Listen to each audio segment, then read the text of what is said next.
말씀으로 여는 하루. 안녕하세요. 말씀으로 여는 하루의 이미경 집사입니다. 오늘은 하나님의 말씀 마태복음 21장 12절에서 22절의 말씀을 함께 나누시겠습니다. 하나님의 말씀입니다.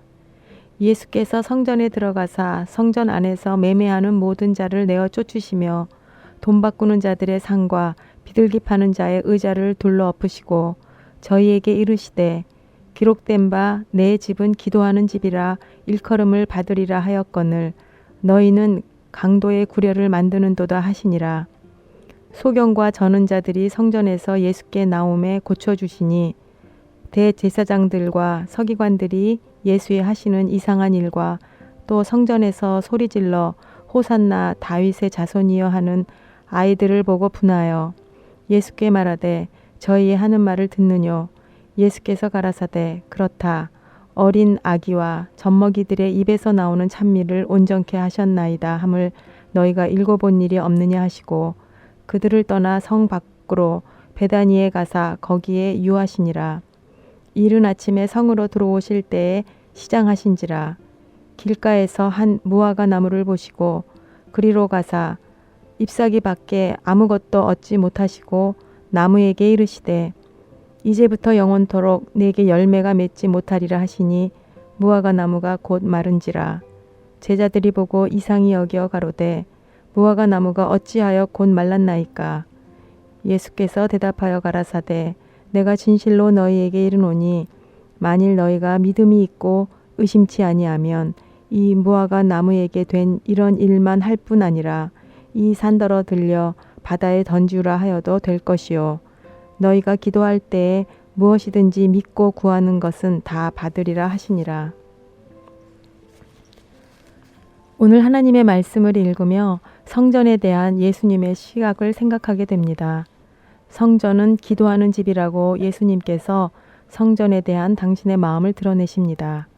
그런데 오늘 말씀에서 그 당시 성전에 대한 예수님의 시각은 그 당시 종교 지도자들이나 모든 사람들이 생각하는 성전에 대한 시각을 완전히 뒤엎으시는 날카로운 말씀입니다.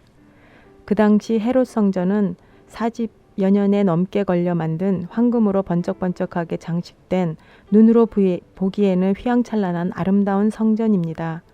어쩌면 그 당시 나라 잃고 오직 신앙의 자존심만으로 버티고 있는 이스라엘 백성에게는 너무나 귀하고 자랑스러운 성전입니다. 그런 성전을 바라보시는 예수님만이 오직 다른 시각을 가지고 계십니다.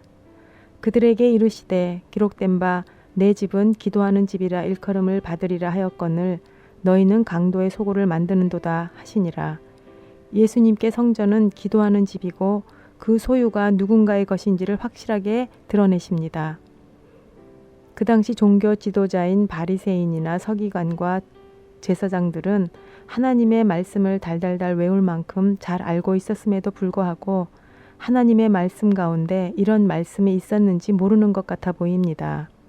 아니 모르는 게 아니라 모르는 척 하고 있는지도 모르겠습니다. 왜냐하면 오늘 본문 시작에 보면 성전은 마치 수많은 사람들이 뭔가를 사고 파는 웅성웅성한 시장 바닥 같아 보이기 때문입니다. 성전의 역사를 통해 깨닫게 되는 것은 성전은 인간의 지혜로 만든 것이 아니라는 것입니다. 성전의 모체인 성막을 만들 당시 하나님께서 청사진을 만드시고 그 청사진을 시내산에서 모세에게 계명과 함께 주십니다.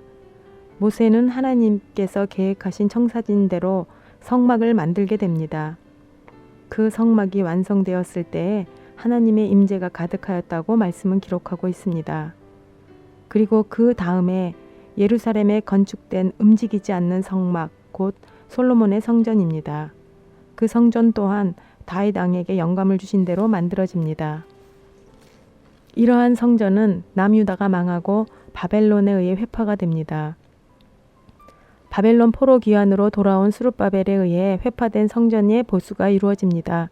그 성전을 스룹바벨 성전이라고 부릅니다. 그 후에 예수님이 태어날 즈음에 헤롯에 의해 예루살렘 성전 공사를 통해 오늘 말씀하시는 웅장하고 화려한 헤롯 성전이 완성됩니다.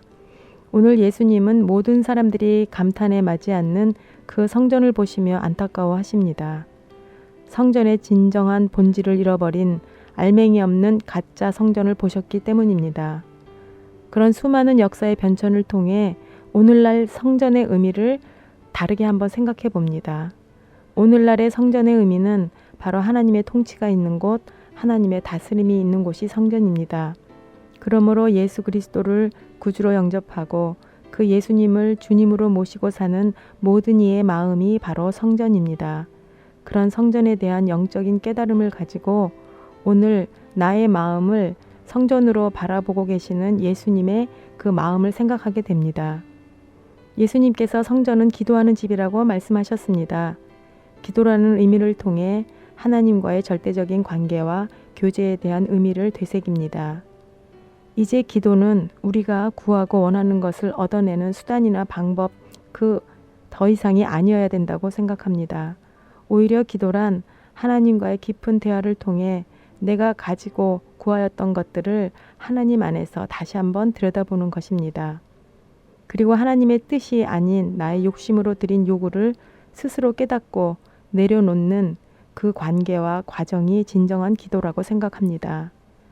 오늘 헤롯 성전에서의 펼쳐지고 있는 모든 일들은 하나님의 마음과는 전혀 상관없는 그들의 이해관계와 기득권의 문제였습니다. 그러면서도 그들은 당연하다고 여기고 우쭐대며 심판을 자처하고 있던 정말로 영적 소경이고 영적인 균형을 잃어버린 마치 다리를 저는 자와 같습니다. 왜 이런 상황 가운데 예수님께서는 14절에 뜬금없는 듯 소경과 저는 자들을 고쳐주셨는지 이 말씀이 우연이 아님을 깨닫게 됩니다. 오늘의 말씀은 나의 모습이 이런 어리석은 바리새인과 서기관과 제사장의 모습은 아닌지 말씀의 거울을 통해 들여다보는 은혜를 주십니다.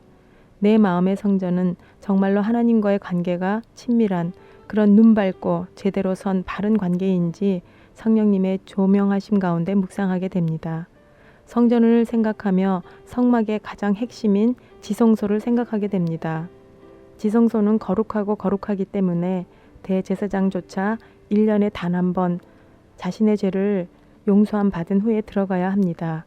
그런데 예수 그리스도가 십자가에서 완전한 구원을 이루신 후 우리는 예수 그리스도를 의지하여 언제든지 하나님의 지성소로 직행할 수 있습니다. 그 지성소 안에 있는 속죄소가 있고 그 안에는 3가지의 귀한 것들이 들어 있습니다. 십계명의 돌판과 아론의 쌍난 지팡이와 만나를 넣은 금 항아리입니다. 오늘 참 지성소인 나의 마음 안에 이 3가지의 의미는 무엇일까 다시 한번 생각하게 됩니다. 십계명의 돌판은 하나님의 말씀을 통한 믿음이요, 아론의 싹난 지팡이를 통해 죽음을 넘어 얻는 영생을 통한 소망을 생각하며 마지막 광야에서 날마다 내려주신 만나를 통해 하나님의 신실하신 사랑을 깨닫습니다. 오늘 말씀을 통해서 예수님이 나에게 원하시는 참 성전에 대한 깨우침은 바로 나의 마음 안에 진정한 하나님과의 관계가 살아있는가입니다. 그 관계는 믿음과 소망과 사랑을 바탕으로 한 아름다운 관계이어야 합니다. 사랑하는 예수님, 날마다 말씀을 통해 나에게 당신의 바른 진리의 길을 한 걸음 한 걸음 인도하여 주시니 진심으로 감사를 드립니다. 지금까지 이미경 집사였습니다. 감사합니다.